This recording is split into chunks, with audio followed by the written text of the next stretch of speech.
आवाज मानदेशाचा। सांगली सातारा स्थानिक स्वराज्य संस्था मतदारसंघातील विधान परिषद निवडणुकीत महाविकास आघाडीचे अधिकृत उमेदवार अभयसिंह जगताप यांनी भाजपमधील काही मंत्र्यांवर टीका करत ग्रामविकास मंत्री जयकुमार गोरे यांच्यावर नाव न घेता अप्रत्यक्ष निशाणा साधलाय।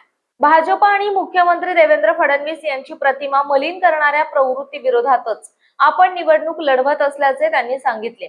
पत्रकार परिषदेत बोलताना जगताप यांनी विरोधी पक्षातील नगरसेवक आणि जिल्हा परिषद सदस्यांना विकास कामांसाठी निधी दिला जात नसल्याचा आरोप केला।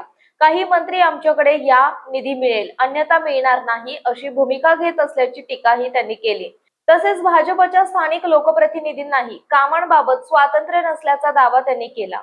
सातारा आणि सांगली जिल्ह्यातील राजकीय वातावरण काही मंत्र्यांमुळे दूषित झाल्याचं सांगत ही लढाई भाजप विरोधात नसून भाजपची प्रतिमा खराब करणाऱ्या प्रवृत्ती विरोधात असल्याचे जगताप म्हणाले। काँग्रेस, शिवसेना, उद्धव बाळासाहेब ठाकरे आणि राष्ट्रवादी काँग्रेस शरदचंद्र पवार पक्षाच्या पाठबळावर महाविकास आघाडीचा विजय निश्चित असल्याचा विश्वासही त्यांनी व्यक्त केला। यावेळी त्यांनी स्थानिक स्वराज्य संस्थांच्या प्रतिनिधींना सन्मानाने वागणूक मिळणे आवश्यक असल्याचं नमूद केलं।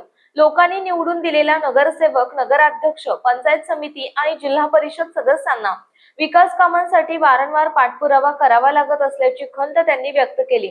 लोकशाही व्यवस्थेत सर्व लोकप्रतिनिधींना समान न्याय मिळाला पाहिजे, विकास निधीचे राजकारण थांबले पाहिजे आणि स्थानिक स्वराज्य संस्थांना अधिक सक्षम करण्यासाठी आपण विधान परिषदेत आवाज उठवू अशी ग्वाही अभयसिंह जगताप यांनी दिली। मानसौफर न्यूज संपादक बापूसाहेब मिसाळ, वरकुटे, मलवडी।